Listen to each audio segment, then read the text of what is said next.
Hello and welcome to Community Central.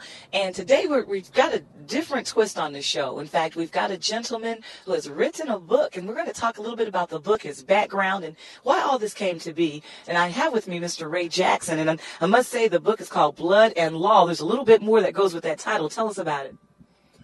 Well, Blood and Law represents past of my life, things that I went through getting in the drug game at 19.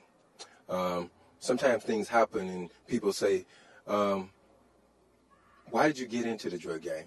Well, I got in the drug game because of some of the issues that lies in my hometown. I was raised up in the country. I'm an old country boy, and my grandparents always said that you need to work hard and try to have something in life. And I did that. I worked ever since I was 9 years old. When other kids was playing ball, I was washing dishes. My grandmother was cooking catfish, okay? But growing up, I got in a little fast lane and got a kid at 17 years old. My grandmother said she wasn't going to get on welfare and food stamps. You're going to take charge and help raise this kid. So my grandmother signed for me to get a mobile home, and I started working 2 jobs and 3 jobs trying to survive, and it's got pretty rough. I got laid off and got behind on my payments on my trailer, my car notes, and my grandma was about to lose her house. One night I was at a payphone. Guy pulls up on me on a new car. I guess at the time I was 19, he probably was 50 years old. And he asked me what was going on with my little town. And I told him that it's pretty rough here. I just got laid off from a job, and I was very upset because I had trained some young men, and so happened they just so happened they was white. And at the time I was really upset because why did I get laid off? And I trained them. So got behind in my bills, and my grandma was about to lose her house, and this guy told me if I ever wanted something out of life, come to Miami, he'd give me a job. But did not know when I got down there that he was in the drug game. Yeah, he told me that he would give me the money to get back. But if I really wanted to do something for my family, keep them from losing everything, I need to be a mule for him. And a mule is someone that would put cocaine on their bodies and take it wherever he wanted it dropped off at. Well, at the time, I told him, I said, my grandmother didn't raise me like that. I can't do that. He said, well, do you want to go home and your grandmother lose everything she got behind you losing your job? He said, look like them white folks got their feet on your neck. And being raised in the South, you always hear the older generation talk about how bad white folks is and what white folks done. And, I felt for the banana in the tailpipe. I got in the game and stayed in it 13 years. Sometimes I look back over my life and I say, why did it happen to me? But sometimes when you finally find out what God got for you and the purpose, sometimes you got to go through something in order to be able to tell somebody something. If you got a problem with your heart, you're not going to go to a foot doctor. So that's why I feel like God is using me in the things that he allowed me to do when I was in prison to write this book, Blood and Law. When I was there, I looked out through the cell bars and said, my God, why have you forsaken me? But Tom Joyner came on the radio, and it was Black History Month, and he said that it's a shame that we as black people in America has given up our freedom for quick gratification. And right then, it hit me like a ton of bricks. Everything my grandparents and them used to tell me, if you don't stand for something, you'll fall for nothing. So right then, I took a vow in my life to do something positive, to change my direction. So when I was in there, I wasn't pumping my body, I was pumping my mind. And that's how Blood and Law came about. God inspired this. Can I say that everything in it is true? No. But God inspired me to put enough in it to get the point to the community how to educate themselves to deal with this beast and these drugs that come in our community. So I want to be a role model. And it's a shame that I had to go through what I went through in order to be a role model.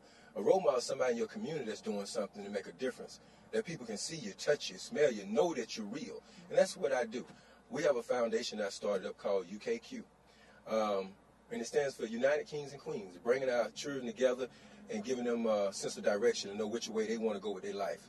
If you take a look over at the hearse, you'll see.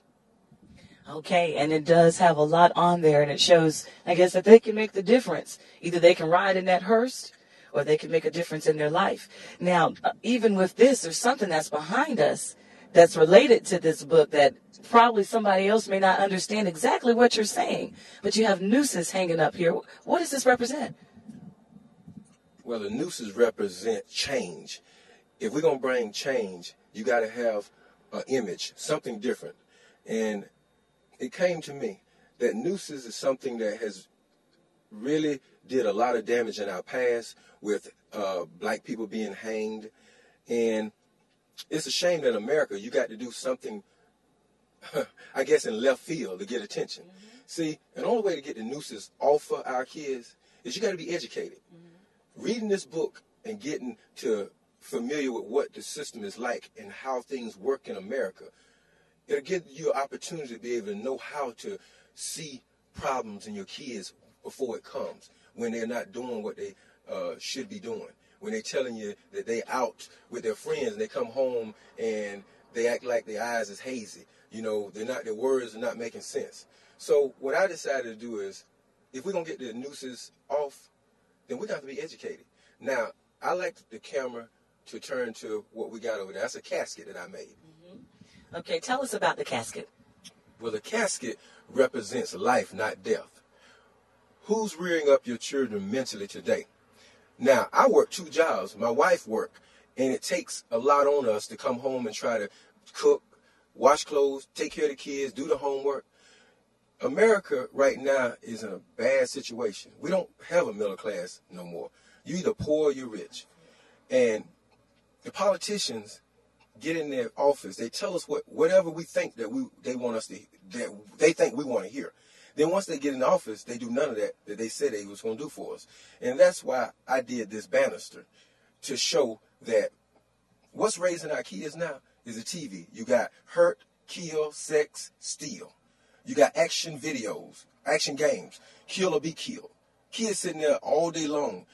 To me, what's going on is they starting to not know the difference between life and death. They have no, I don't think they realize what, real sense of it is. Yeah, I think that they've been, I guess, desensitized to life. When I was growing up, life meant something. If somebody died in the community, it wasn't somebody got shot. You know what I'm saying? It was old age. Now you got 14-year-olds with guns, 13-year-old guns killing each other. So what I decided to do is put something together to show how we get the noose off our kids' necks. Okay? We got the juvenile system. We got the prison system, the funeral system, the hospital system, the boot camp system. You got all these systems. It's a noose around our kids' neck.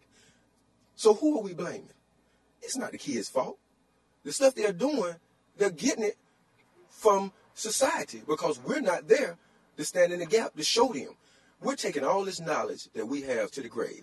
You got old people that's very intelligent, that has degrees, that can help these kids, but they're afraid to go out here in the community and help them, because what happens, they're scared they're going to get shot, killed, or they're going to disrespect somebody. So we have to come up with a system that works for us. You know, we have, the church is very large now, and they're trying to be in the community and make a difference. But my thing is, Big Mama now is 30 years old. When I was growing up, Big Mama was 65, 70 years old. So how can a 30-year-old give the right proper information to these kids when they only have proper information because they done had kids at 17, 18 years old? So we have to make a difference.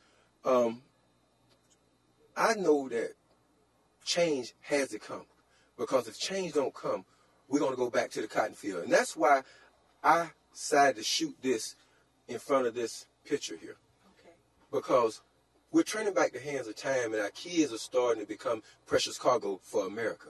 It's no longer the little white cotton fields.